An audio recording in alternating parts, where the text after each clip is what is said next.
Nagpagawas og advisory ang PHIVOLCS kalabot posibleng tsunami human sa magnitude 8.8 nga linog sa Russia. Pipila ka lugar sa Davao Region nangandam na. Aning report ni Argil Relator.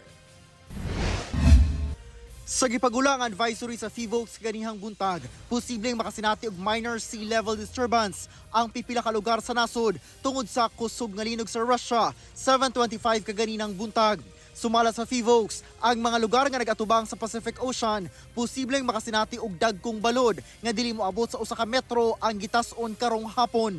Lakip dinhi ang Dinagat Islands, Surigao del Norte, Surigao del Sur, Davao del Norte, Davao Oriental, Davao Occidental, Davao del Sur ug Davao de Oro.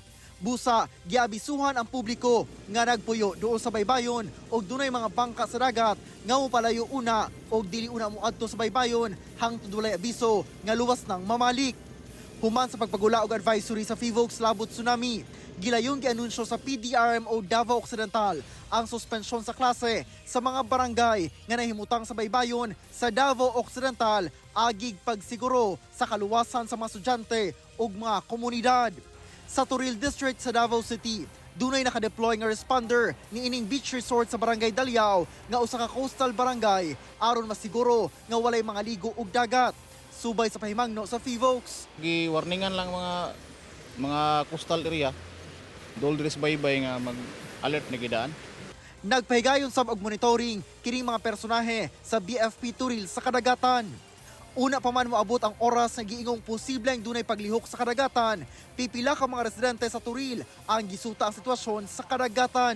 O gani nga alert gani may kay basin og simbako og mahitabo, may ito nakabalo tadaan. Kay pareha sa una nga pangalan na niya gisgot hanto ng mga tao nga ratol.